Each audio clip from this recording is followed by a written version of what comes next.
जरा सोचो, पूरी दुनिया में एक इंसान सिर्फ एक कंगारू के साथ अकेला रह जाए। कुछ ऐसा ही होता है हमारी आज की कहानी में। कहानी की शुरुआत में उए नाम का एक आदमी रॉकेट में बैठकर चांद पर जा रहा था, लेकिन फिर इसी दौरान पाई नाम का एक बहुत बड़ा एस्ट्रॉयड धरती की तरफ मुड़ गया। ये उस एस्ट्रॉयड से भी बड़ा था जिसने धरती पर डायनासोर्स को खत्म किया था। इससे बचने के लिए इंसानों ने एक प्लान बनाया। चांद पर जिस स्पेस स्टेशन में उए जा रहा था, उस स्पेस स्टेशन को भी इसी चक्कर में बनाया गया था। उसके अंदर कई खतरनाक आधुनिक हथियार थे जिनकी मदद से एस्ट्रॉयड को तबाह करके उसके मलबे को चांद की ग्रेविटी की मदद से धरती से दूर खींच लिया जाएगा। 8 साल तक लगातार मेहनत करने के बाद आखिरकार इंसान इस मिशन में कामयाब हो गए और अब अपना काम खत्म करने के बाद उए और उसके सभी साथी वापस धरती पर आने के लिए तैयार थे। पर वापस आने से पहले उए अपनी कमांडर जिंग के सामने अपने प्यार का इजहार करना चाहता था और इसी चीज की तैयारी के लिए उसने अपने कमरे में जाके हेडफोन्स में गाने लगाए और एक लेटर लिखना शुरू कर दिया।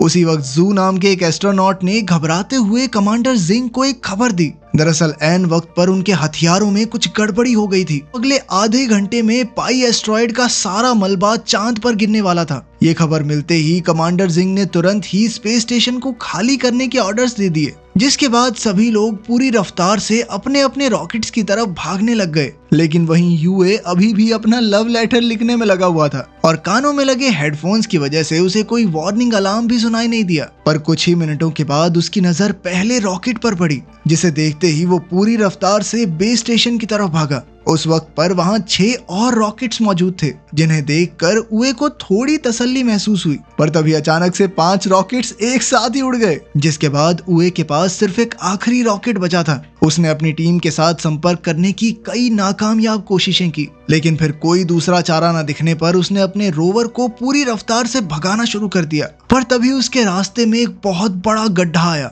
और उसका रोवर सीधा जाकर उस गड्ढे में गिर गया। जब तक वो उस गड्ढे से बाहर आ पाता तब तक आखिरी रॉकेट भी उड़ गया और अब तक तो उस जगह पर एस्ट्रॉयड का मलबा गिरना शुरू हो गया था। जिससे बचने के लिए उए ने एक दूसरे गड्ढे में छुपने का सोचा, पर तभी मलबे का कुछ हिस्सा सीधा आकर उस गड्ढे में गिर गया, जिसके चलते उए थोड़ी देर के लिए बेहोश हो गया। पर जब उसे वापस होश आया तो उसका मानना था कि धरती से उसे ढूंढना ज्यादा मुश्किल नहीं होगा। पर तभी एक बहुत बड़ा एस्ट्रॉयड सीधा जाकर धरती से टकरा गया, जिस वजह से पूरी धरती तबाह हो गई। अगले 6 महीनों तक उए लगातार धरती से संपर्क करने की कोशिश में लगा रहा और अब भी कामयाबी ना मिलने पर उसने अपनी किस्मत को अपना लिया। खुशकिस्मती से उसके पास अपनी बची हुई जिंदगी बिताने के लिए खाना और पानी काफी मौजूद था। सभी शहीद हुए लोगों को श्रद्धांजलि देने के बाद उए ने अपनी सारी मनोकामनाएं पूरी करने का फैसला किया, जिसमें सबसे पहले नंबर पर कमांडर जिंग के कमरे में कुछ समय बिताना था। पर उसे जिंग के कमरे का पासवर्ड पता ही नहीं था और वहीं उसकी दूसरी ख्वाहिश थी चांद की सतह पर सर्फिंग करना। शुरुआत में तो वो बहुत बुरी तरह गिरता पड़ता रहा, पर कई दिनों तक लगातार कोशिश करने के बाद वो सर्फिंग करने में कामयाब हो गया। लेकिन अब भी उसे जिंग के कमरे का पासवर्ड नहीं मिला था और अब तो गुस्से में आकर उसने उस दरवाजे को ही उड़ा दिया। जिसके बाद उसने जिंग की एक तस्वीर के साथ डेट पर जाने का फैसला किया, जिस दौरान उससे गलती से जिंग के चेहरे के ऊपर केचप गिर गया और इसी मौके का फायदा उठाते हुए उसने जिंग की तस्वीर को किस कर लिया। पर वो इस बात से अनजान था कि उस वक्त स्पेस स्टेशन की पूरी टीम उसे अपने नए हेडक्वार्टर्स से देख रही थी और उसकी यह हरकत देखकर सभी लोगों ने अपना मुंह मोड़ लिया। और वहीं दूसरी तरफ जिंग ये देखकर पूरी तरह हैरान थी, पर नेटवर्क बिगड़ने की वजह से उस वक्त वो सिर्फ उए को देख ही सकते थे और क्योंकि उए किसी खतरनाक मुसीबत में नहीं लग रहा था, इसीलिए जिंग ने उए का रेस्क्यू मिशन कैंसिल करने का फैसला किया। पर तभी चेयरमैन यांग ने उन्हें बताया कि सरकार ने अगले 30 दिनों में उए की इस नई जिंदगी को दुनिया भर में दिखाने का फैसला किया। असल में एस्ट्रॉयड के धरती से टकराने के बाद 30% जमीन पानी में डूब चुकी थी, जिसके चलते सभी लोगों की जिंदगी पूरी तरह से बदल गई थी और अब सरकार उए के जरिए लोगों के अंदर एक नई उम्मीद जगाना चाहती थी कि देखो ये आदमी अकेला फंसा हुआ है फिर भी जिंदगी जी रहा है ना। लेकिन एस्ट्रोनॉट जू उए को इस काम के काबिल नहीं मानता था, जिस पर जिंग ने उसे बताया कि वो लोग उए की आवाज को डब करके दुनिया के सामने लाने वाले हैं ताकि वो अपनी मर्जी से उससे चीजें बुलवा सकें। इसके बाद जिंग ने रेडियो के जरिए दुनिया के सामने उए की एक झूठी कहानी रखी, जिसके मुताबिक उसने एक क्रू मेंबर को बचाने के लिए रॉकेट में अपनी सीट छोड़ दी थी और साथ ही जिंग ने दुनिया को उए की नई जिंदगी के ब्रॉडकास्ट के बारे में भी बताया। उधर 196 दिन बीत जाने के बाद उए एक दिन अपनी एक दवाई लेने के लिए वेयर हाउस में गया और वहीं हेडक्वार्टर्स में उए की आवाज को डब करने के लिए फ्लूटिस्ट नाम के एक वॉइस ओवर आर्टिस्ट को बुलाया गया, पर उसे कोई भी स्क्रिप्ट नहीं दी गई और इस बार जब उए वेयरहाउस में पहुंचा तो उसकी नजर एक नई और अनजान चीज पर पड़ी, जिसे शुरुआत में उए ने एक लड़की समझा और उससे बातें करना शुरू कर दिया। पर जैसे ही वो उसके पास पहुंचा तो उसने देखा कि वो एक हट्टा कट्टा कंगारू था। और उसी समय पर जब लाइव स्ट्रीमिंग चालू की गई तो कैमरा सीधा उस कंगारू के चेहरे पर चला गया और इधर सभी चीजों से अनजान फ्लूटिस्ट ने भी कंगारू के होठों के हिसाब से डबिंग करना शुरू कर दिया। जिंग ने फ्लूटिस्ट को रोकने की कोशिश की पर तब तक बहुत ज्यादा देर हो चुकी थी और कई लोगों ने इस चीज को देख लिया था और अपनी इसी गलती के चलते जिंग और जू को चेयरमैन के सामने पेश होना पड़ा, जहां उन्होंने बताया कि उनकी रिसर्च टीम कॉन्ग नाम के कंगारू को बेस स्टेशन पर ही छोड़ आई है। और वहीं दूसरी तरफ फ्लूटिस्ट कोई असली वॉइस ओवर आर्टिस्ट नहीं बल्कि सोशल मीडिया पर अलग अलग चीजों का वॉइस ओवर करने वाला एक इन्फ्लुएंसर था। और अपनी इस गलती के बाद जिंग ने फैसला किया कि वो लोग वीडियो की डबिंग करने के बजाय उसे एक कहानी की तरह सुनाएंगे। उधर स्पेसशिप में कॉन्ग को अपने पास बुलाने के लिए उए ने एक फीमेल कंगारू का रूप लिया, पर जैसे ही कॉन्ग को उसकी असलियत के बारे में पता चला तो उसने उए को पीटना शुरू कर दिया, जिसे देखकर फ्लूटिस्ट जोर जोर से हंसने लग गया। इसके बाद जिंग ने सारी गलती की जिम्मेदारी अपने सर ले ली और तभी उसे एक और खबर मिली कि स्पेसशिप में कॉन्ग और उए के बीच एक फाइटिंग मैच होने वाला था। इसके बाद सभी लोग बड़े ही ध्यान से उस मैच को देखने में लग गए, पर तभी कॉन्ग ने अपनी ताकत दिखाते हुए उए को पेट मार के बेहोश कर दिया। उसकी इस हालत को देखकर जिंग ने उए से बात करने की कोशिश की और जब होश आने पर उसने कम्युनिकेशन चैनल पर लाइंस देखी तो वो खुशी से रोने लग गया। किसी को सुन ना पाने के बावजूद भी उसे इस बात की खुशी थी कि धरती पर लोग जिंदा हैं। आपस में समझौता करने के बाद उन दोनों ने अपने रोवर में बैठकर एक टूटे हुए अपोलो 18 के पास जाने का फैसला किया ताकि वो उसका इस्तेमाल लूनर स्टेशन पर पहुंचने के लिए कर सकें, जहां पर एक रॉकेट मौजूद था जिसकी मदद से वो वापस धरती पर चले जाएंगे। इधर उए ने अपनी पूरी ताकत लूनर डॉग को ढूंढने में लगा दी जो उए की मदद कर सकता था। इसके बाद उए ने अपना पूरा ध्यान स्पेसक्राफ्ट को फिर से बनाने में लगा दिया, जिसे देखकर सभी लोग काफी हैरान थे। और जब जिंग ने उसकी फाइल चेक की तो उसे पता चला कि असल में वो एक फ्लाइट डायनामिक्स इंजीनियर था जो कि फिलहाल मेंटेनेंस डिपार्टमेंट में काम कर रहा था। अपने 282वें दिन उए ने बताया कि उनके टूटे हुए इंजन की वजह से उनके रोवर की एक वेट लिमिट थी, जिसके चलते उसे कॉन्ग को वहीं छोड़कर आगे बढ़ना पड़ेगा। पर फिर भी कॉन्ग उसे जबरदस्ती वापस अपने बेस पर ले आया। पर तभी उए को याद आया कि वो यहाँ मौजूद एक हथियार को प्रोटोटाइप इंजन की तरह इस्तेमाल कर सकते हैं, लेकिन इसमें काफी ज्यादा खतरा था। पर इसके बावजूद भी कॉन्ग उसका साथ देने के लिए तैयार था। उसकी ये बात सुनकर एस्ट्रोनॉट जू ने पूरी टीम को बताया कि ये काम हो जरूर सकता है, पर सूरज ढलने से पहले उसे बेस पर लाना काफी ज्यादा मुश्किल था, क्योंकि प्रोटोटाइप इंजन सोलर पावर से काम करता था और चांद का एक दिन धरती के 14 दिनों के बराबर होने के बावजूद भी अगर उए उसे लगातार ड्राइव करता रहा तो भी वो वहां तक नहीं पहुंच पाएगा। सबका मानना था कि ये काम नहीं हो सकता, पर सूरज ढलते ही उए ने उल्टी तरफ ड्राइव करना शुरू कर दिया। दरअसल वो सूरज की रोशनी से बाहर इसलिए नहीं जा सकता था क्योंकि चांद पर सूरज हटते इतनी ज्यादा ठंड हो जाती है कि वो मारा जाता। और ये देखते ही जिंग समझ गई कि उए लगातार सूरज का पीछा करने वाला है ताकि उसके पास पूरे 41 दिनों का समय हो जाए। पर 28वें दिन ही कॉन्ग और उए पूरी तरह से थक चुके थे और इसीलिए उन दोनों ने एक दूसरे को आपस में रस्सी से बांध लिया था। और कई दिनों तक लगातार ड्राइव करने के बाद वो लोग आखिरकार इंजन तक पहुंच ही गए। वहां पहुंचते ही कॉन्ग ने लगातार एक बटन को दबाना शुरू कर दिया, पर खुशकिस्मती से वो कोई उल जलूल बटन नहीं, बस इंजन चेक बटन था। और उसकी इन्हीं खतरनाक हरकतों की वजह से उए ने उसे काट के अंदर ही बंद कर दिया। इसके बाद वो दोनों वापस अपने बेस के लिए निकल गए, पर रास्ते में कॉन्ग का काट इंजन से अलग हो गया। और जब तक उए को इस चीज का एहसास हुआ तब तक काफी समय बीत चुका था। उए जानता था कि अगर वो कॉन्ग को लेने के लिए वापस गया तो सूरज की रोशनी उसके हाथ से निकल सकती है। उए ने एक बार तो कॉन्ग को वहीं छोड़कर आगे बढ़ने का फैसला किया और उसकी ये हरकत देखकर सभी लोग काफी हैरान थे। पर कुछ ही मिनटों बाद वो पूरी रफ्तार से वापस कॉन्ग की तरफ मुड़ गया और थोड़ी देर तक वापस चलने के बाद वो आखिरकार कॉन्ग तक पहुंच ही गया। पर अब सभी कैलकुलेशंस के बाद सबका मानना था कि वो लोग समय रहते वापस नहीं लौट पाएंगे। इसीलिए जिंग ने सभी लोगों को जल्द से जल्द लूनर डॉग को ढूंढने का आदेश दिया ताकि उसकी बैटरी की मदद से उए वापस अपने बेस तक पहुंच सके। इधर काफी समय से बिना सोए लगातार गाड़ी चलाने की वजह से उए और कॉन्ग दोनों ही काफी ज्यादा थक चुके थे। पर तभी सूरज ढलने की वजह से अब उनके पास सिर्फ 5 घंटे की बैटरी बची थी। पर तभी लूनर डॉग अचानक से एक्टिवेट हो गया पर पावर सेविंग मोड में होने की वजह से वो उन दोनों को नहीं ढूंढ सकता था। उधर बेस से 55 किलोमीटर दूर बैटरी खत्म होने की वजह से कैबिन पूरी तरह से जम चुका था और मजबूरन उए और कॉन्ग को शिप से बाहर आना पड़ा। उधर एस्ट्रोनॉट जू ने लूनर डॉग का कंट्रोल अपने हाथ में लेकर उसे उए तक पहुंचाने का फैसला किया, पर रास्ते में ही बैटरी खत्म होने की वजह से लूनर डॉग एक बहुत बड़े गड्ढे में गिर गया, जिसे देखकर धरती पर सभी लोग बहुत निराश थे। उधर उए और कॉन्ग तारों को देखते हुए आपस में बातें कर ही रहे थे कि तभी उए एक बार फिर से जिंग की यादों में खो गया और तभी थोड़ी देर बाद जब उसे होश आया तो उसने देखा कि कॉन्ग एक कांच की रिफ्लेक्शन का पीछा करते हुए इधर उधर भाग रहा था। इससे उए को एक आइडिया आया और उसने कॉन्ग की पीठ पर एक स्लेज बांध दिया, जिसके बाद उसकी सर्फिंग प्रैक्टिस बहुत काम आई।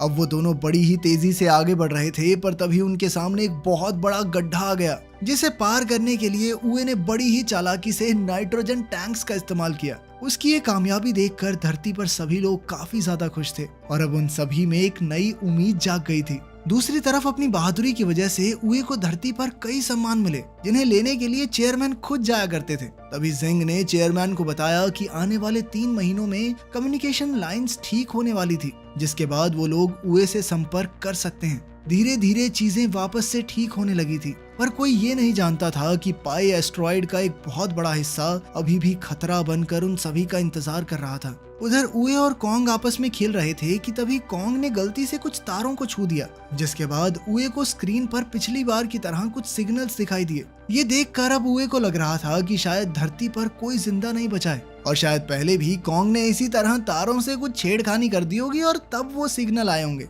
ये देखकर उए काफी ज्यादा उदास हो गया और उधर जिंग ने अपनी पूरी ताकत से कम्युनिकेशन लाइंस ठीक करने का काम शुरू करवा दिया। कुछ दिनों बाद उए ने कॉन्ग के लिए एक महिला कंगारू का खिलौना तैयार किया और खुद सब खत्म करने के लिए शिप से बाहर चला गया। अब उए बहुत हताश हो गया था, इसीलिए जिंग ने पूरी दुनिया को बताया कि असल में उए क्या महसूस कर रहा है और साथ ही उसने सभी लोगों से मदद मांगते हुए कहा कि अपने फोन की फ्लैश लाइट को चांद की तरफ मोड़ दें। उधर उए जहाज से दूर अपना हेलमेट खोलने ही वाला था कि तभी उसकी नजर धरती से आ रही रोशनी पर पड़ी और ये देखते ही वो अपने घुटनों के बल बैठकर रोने लग गया। थोड़ी देर बाद बेस पर वापस जाकर जब उए ने कम्युनिकेशन बटन ऑन किया तो वो आखिरकार अपने सभी साथियों को सुन पा रहा था, जिन्होंने उसे धरती पर चल रही उसकी लाइव स्ट्रीमिंग के बारे में बताया। पर इसके बावजूद उए कुछ बोल नहीं रहा था, इसीलिए सभी लोगों ने जिंग को उसके सामने खड़ा कर दिया, जिसके हेलो बोलते ही वो काफी खुश हो गया। अगले कुछ दिनों तक सभी इंजीनियर्स ने उए को उसका स्पेसक्राफ्ट सही करने में मदद की, लेकिन खुश तो सिर्फ वो जिंग को देखने के बाद ही होता था। और आखिरकार स्पेसक्राफ्ट तैयार होने के बाद एक रात उए को जिंग से अकेले बात करने का मौका मिल गया, जिस दौरान उसने उए को बताया कि उसने मेंटेनेंस डिपार्टमेंट सिर्फ और सिर्फ उसी की वजह से ज्वाइन किया था। असल में उए पहले इस डिपार्टमेंट में काम करने के लिए तैयार नहीं था, पर तभी उसकी नजर पास से गुजर रही जिंग पर पड़ी और जिंग को देखते ही उसे प्यार हो गया। अब उसने सोच लिया था कि भाई चांद पे तो मैं जाके रहूंगा, इस बंदी के साथ रहना है तो रहना है। जिसके बाद वो मेंटेनेंस डिपार्टमेंट में छोटा सा काम करने को भी तैयार हो गया। उसकी ये बात सुनकर जिंग ने भी उसे बताया कि उस दिन रॉकेट में बैठते वक्त उसने उए को भागते हुए देख लिया था, पर अफसोस वो उस वक्त उसका इंतजार नहीं कर सकती थी। उनकी इस बातचीत की वजह से किसी का भी ध्यान धरती की तरफ बढ़ रहे एस्ट्रॉइड के ऊपर नहीं गया।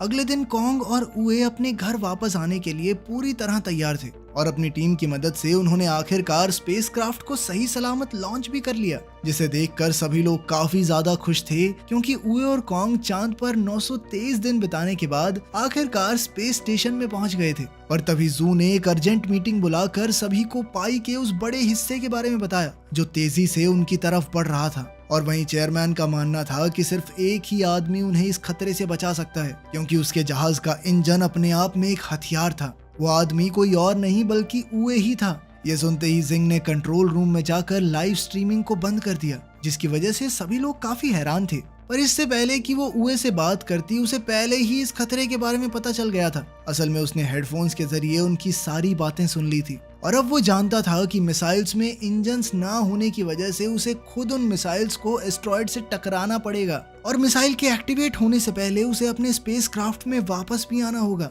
इस मिशन में उसके जिंदा बचने के चांसेस बहुत ज्यादा कम थे, पर इसके बावजूद भी उए इस काम को करने के लिए तैयार हो गया, क्योंकि वो जानता था कि अब धरती को बचाने की जिम्मेदारी उसी के कंधों पर है। पर साथ ही उसने जिंग को कहा कि अगर वो मर गया तो अपने लिए किसी और को ढूंढ ले। क्योंकि वो उसे अकेले उदास जिंदगी बिताते हुए नहीं देखना चाहता। उए के हामी भरते ही धरती पर सभी लोगों को अंडरग्राउंड बंकर्स में जाने के आदेश दे दिए गए। इसके बाद उए ने सबसे पहले कॉन्ग को उसकी सीट से बांध दिया ताकि वो सही सलामत धरती पर पहुंच सके, लेकिन कॉन्ग अपने दोस्त के साथ ही रुकना चाहता था। दोनों के अलग होते ही उए का सामना कई सारे पत्थरों से हुआ और उन्हीं में से एक पत्थर से टकराने के बाद उसका स्पेसक्राफ्ट गोल गोल घूमने लग गया, जिसे रोकने के लिए उए ने अपने कंपार्टमेंट को क्राफ्ट से अलग कर दिया। जिसके बाद मिसाइल्स तो एकदम ठीक थी, पर अब उनका इंजन अलग हो चुका था। तभी जिंग ने उसे बताया कि पाई का वो हिस्सा उसके करीब से होकर गुजरने वाला था और वो किसी भी हाल में उए की बलि नहीं चढ़ाना चाहती। पर यह बात सुनते ही उए ने उसे बताया कि उसे अभी सिर्फ धरती को बचाने के बारे में सोचना चाहिए और साथ ही उए ने अपने जहाज को एस्ट्रॉयड की तरफ मोड़कर लाइव स्ट्रीम को शुरू करने को कहा।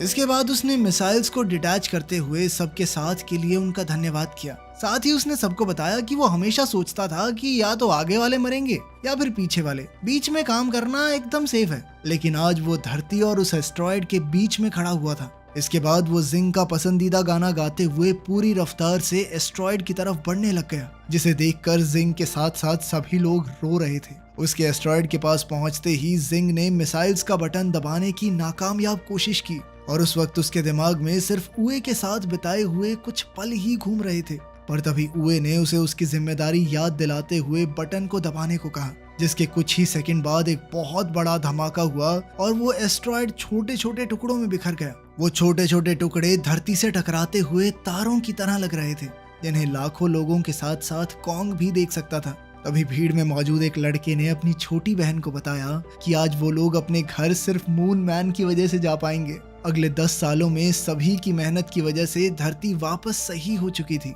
और तभी स्पेस प्रोग्राम की नई चेयरमैन लैसी ने सभी को बताया कि अब इंसान एक बार फिर से चांद पर जाने वाले हैं और उधर जिंग भी एक बार फिर चांद पर जाने के लिए तैयार थी, जहां पहुंचते ही उसे उए के चांद पर बिताए हुए पल दिखाई दे रहे थे, जिन्हें देखते हुए उसकी आंखों में खुशी के आंसू थे। इसके बाद अपनी एक साथी के साथ धरती को देखते हुए उसने बताया कि 10 साल पहले फटे एस्ट्रॉयड का मलबा आज धरती के चारों तरफ एक रिंग की तरह घूम रहा था, जो उन्हें हमेशा हमेशा मून मैन की याद दिलाता रहेगा। अगर आपको मौका मिले तो क्या कभी पृथ्वी से बाहर जाना चाहेंगे? कमेंट्स में जरूर बताना। मिलते हैं अगली वीडियो में।